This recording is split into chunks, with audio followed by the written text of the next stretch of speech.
Good day, everybody. We're at the 31st of July, 2025. We're going to talk about what happens when you have a falling out with your real estate agent, those next steps, and I think proper procedure when it comes to maybe trying to figure out what went wrong and how to maybe have it remedied.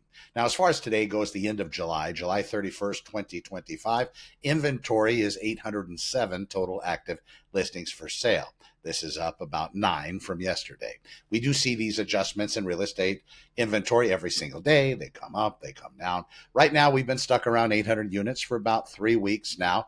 I know about that time we were at 750, so we had quite a jump. Now it looks like the Fed is going to hold those rates. Nothing's going to change. That would have really kicked off a huge market where sellers would flood the market with their listings and buyers would flood the market with purchases. Yes, even in Southern California. We still have a very high buyer drive, even though maybe some people might not believe or care for the current political climate. That being the case, people still want to live in California. It's really hard to imagine other places just because the way that the weather is, the beach is right here, so on and so forth. But having said that, let's talk about a few other things. Looking at the real estate inventory for the past 7 days before I get into today's show, it's going to be as follows. 10 coming soon listings have been placed on the market in the past 7 days. 78 new listings have hit the market. 108 properties have had their prices changed. This is something I did a video on a few days ago. If, in fact, you're looking for a good deal on real estate, those properties that have been on the market longer without a price reduction, that should be the strategy. But that's if, of course, they fit your criteria. A lot of those listings aren't even coming up to the top of the feeds at the syndication website.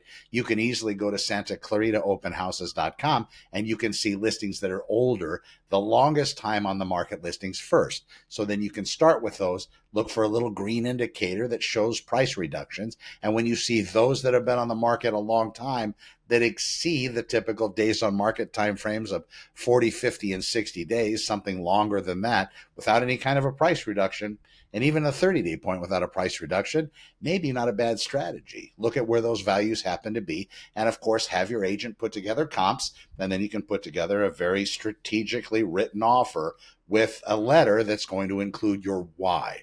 Why did you offer this amount of money? And what are you looking to get out of the seller's residence? Just so when people go in under that listing price, the seller doesn't think they're trying to be cheated. In a lot of cases, they might be looking at comparables that might be more expensive than where their house should be priced.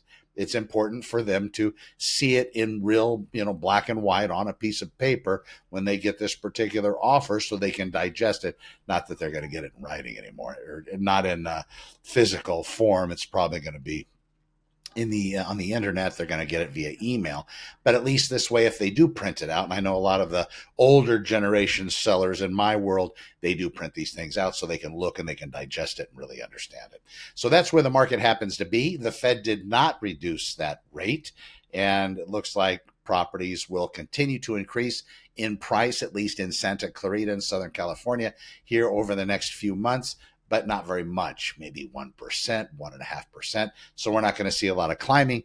In addition, that inventory is going to stay low at 800 units for sale. Our absorption rate's about even, where we have the properties coming in listed on the market just about as fast as we have properties getting eaten up into escrow and then sold. We do have back on market properties. That's something else in a real estate market to know. We have properties that have gone into escrow and then they're popping out of escrow because of some issue. A lot of times it is not an issue with a condition of the residence. So don't let that dissuade you from being that follow-up or backup offer on property. A lot of the times those issues have to do with buyer financing, or maybe even they did run into something in the property and the seller was unwilling to make an amends. Or one more thing that happens quite frequently, and you have to be really careful with this, but as a buyer, they see another property that comes on the market that they like better, and they jump ship and go to that one. Be wary with that because there could be legal consequences, and nobody wants that. All right, so you want to fire your agent. Let's talk about this a little bit. In the police department, we had a pecking order. Whenever a cop screws up, there's internal affairs. It starts at the divisional level, and you can go to their sergeant, their supervisor. You see this on all these videos out there. You go to them. And then after that point, if it's a big deal, if they really mess up or they were caught doing something, not just in the course and scope of their duties, but outside of employment at a bar, beating people up or, playing pool and ripping people off, whatever it may be, then those are different kinds of investigations. It's sometimes they're done at the divisional level, and sometimes internal affairs takes it over. Just depends. In real estate, it's kind of the same thing. So if you have an agent that you've hired and they've been, whining and dining you, and they're very, very fancy and you really, really like them, do not be intimidated by that. There's many agents out there that can do a very good job that would do anything to get your business. So understand your position in this real estate contract. You're the boss. Now, if my client, my boss, does something and it's going to get them into trouble, I will talk to my boss. And if they're still willing to do this, it's going to get them in trouble, and it's an ethical or it's a lie type issue or a disclosure issue, I have to recuse myself from that transaction. I can no longer work with that person. I'm not Polypediana, but the issue is now my license is on the line. Everything should be up front, and you should understand that. And I think most people that sell their houses do. Can you find somebody that'll lie for you on the real estate side? I'm sure you can.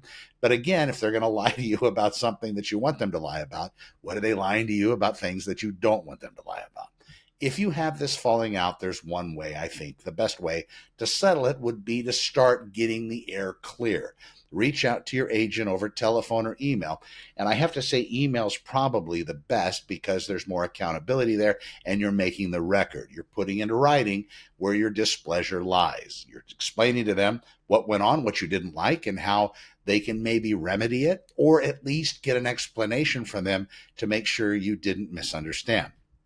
With the police department, whenever people came under scrutiny for some kind of a violation, ethical or legal or whatever it may be, usually if it wasn't a legal issue, it was more an administrative issue, some kind of breach of some kind of rule we had that didn't rise to the level of breaking the law, but it was breaking of an internal agreement that we all signed off on becoming police officers. That particular violation was always looked at by the board of our peers, a couple command staff level officers and a civilian. They all do that sort of thing most of the time. They go to the Board of Rights and the police officer is there, sergeant, lieutenant, whoever it is that's being charged with some kind of misconduct. And then they ask them to give a case. So they have their defense. Internal Affairs puts on the other side, the advocate section, and they go through the whole role. And the officer is now having to explain their story. They call witnesses in and all this sort of thing. And it's basically a civil tort or a preponderance of evidence is what the office, it's not beyond a reasonable doubt. It's only a 51% cause or a 51% proof that will find the officer guilty. So you have those people in the board. If they determine that this violation was a mistake of the heart and not of the mind, the penalty usually is a lot deeper, a lot heavier. It's hard to reprogram somebody that's out there hurting people because they think it's fun or they like it. That's a mistake of the heart versus a mistake of the mind, which was an error, a mistake, an accident, something, a breach of judgment, a momentary lapse of normalcy, not equating to something or rising to the level of something super traumatic. Again, if they can make a determination that whether it was a mistake of the heart or the mind is going to be a big difference as far as punishment is concerned. Your agent, the one that you've had a falling out, or maybe at the beginning of having a falling out with, maybe you can make a determination whether it was a mistake of the heart or their mind. Maybe it's something that they told you at the very beginning. Maybe it's something that got them to win this listing for you, to win you as their buyer, which definitely in real estate is a prize, and everybody should be looked at as them being that prize, elevated to the level of being on top of a pedestal because they've chosen this particular agent. But let's say in doing so, they told you something, and then later on, they switch it up and they switch it back on you, and now you're offended. Now you remembered what they told you in the beginning. That's why you hired them in the first place, and now you're finding out it's different. I would get that laid out in an email. I would go to the large language models, ChatGPT or Grok, whichever one you happen to use, OpenAI's or Anthropic or Claude or whatever, and go and you maybe work it out with them to get a good email formulated, and then send that to your agent and see the response. And if it comes down to it and you see that this is something you can move along with without worrying about it, without being concerned, then good for you. And good for your agent especially. But if you can't, there's a pecking order. Now, depending on who your agent is, there's some agents that have these local brokerages. They look great on billboards, but that's the end of it. After you get done exhausting any kind of remedy with them directly, there's really nowhere else to go except step into the board of realtors level. That's the next step. So if in fact you have an agent that's a member of a franchise brokerage, usually they'll have a broker, even if they're a broker themselves, somebody that owns that particular franchise. You can step it up there. Remax, EXP, Realty One Group, Prudential, Christie's Estates. These are examples, Coldwell Banker. These are examples of franchises that have a hierarchy. They have a pecking order. So even if your agent is a broker, has a broker's license, you can still find somebody else in that company to follow up with and have them try to fix the situation. Now, this is mostly if you want to take it further. If your agent's being a stick in the mud, not going to let you out of contract, then you're going to have to go to whose listing it really is, which would be the brokerage's listing if they happen to be franchised or a member of a brokerage. But you'll talk to them in the same way. You'll say, listen, I hired your agent. She seemed like they seemed like a great person in the very beginning, and this are the issues that happen. And in some cases, the broker's probably going to be on your side. A lot of times the broker is going to stand up for their agent. And if you don't get any remedy at that level, then you take it up to the Board of Realtors. Here in Santa Clarita Valley, it's the Southland Regional Association of Realtors, or the SRAR. Go to SRAR.com. That's where our board is. Now, a person that lists real estate here in Santa Clarita doesn't have to be a member of our board. They can be a member of a reciprocal board. So you name it here in Southern California. There's tons of boards of realtors. You deducing or finding out what board they're a member of isn't hard. In fact, you can just send the agent an email or a text message, probably email better, saying, listen, what board are you a member of? Even that particular action might give you some relief, because now they know that you're stepping up your investigation, you're stepping up your complaint, going to a higher level, which could hold them even more accountable. Let's say at the board level, you don't get what you're looking for. Let's say you're running into issues, and maybe bounce this off a couple other people too, because sometimes we get very emotional, and maybe we want to get blood. We want to be that, that guy at the toll booth that's able to stop all the traffic in the world when somebody's short 5 cents, and we get overzealous in our hunt. That's fine. But if you need to go that next level, now the state of California, the actual real estate, the California Department of Real Estate would be that next level to step up your complaint with. Usually the local boards are great, but that would be that final cause. And more than likely, they would hear your issue if, in fact, you didn't get remedy all the way through. Now, do yourselves a favor. If you're going to start this process, you definitely want to build a folder so you have all the information, all the correspondence you put into it, so you can recall it when you get to this end point, because nobody's letting you get what you need. There's no remedy or anything else. And of course, attorneys are always an option. Everybody seems to like to go that route. It's very rare that people actually call somebody else and say, hey, listen, I have a problem with what you said. Can you explain it to me? It's too bad that doesn't happen. But anyway, maybe that's my generation. But that's really that pecking order. And if you're not getting what you want, there's always somebody else to go with. I love it when I get involved in a situation. It hasn't happened often, but whenever you run into maybe a security guard, you're at a location, and this has happened a few times where there's been some event and the security guard really just went too far with their particular authority. So then I want to talk to their boss, and they say, well, I'm the boss.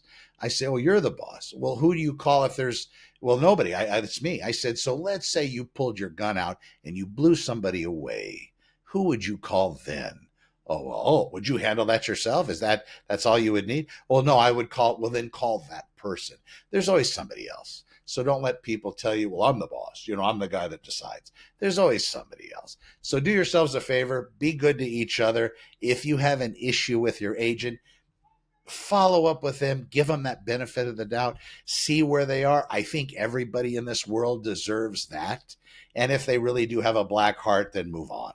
I'm Connor with Honor. Thank you so much for watching. You can find more information at Santa Clarita openhouses.com. Be well. We'll talk to you in the next one. And tomorrow's August 1st. Who would have thought? Just flying. It's almost Christmas. Be well, everybody. Be safe. We'll talk to you soon.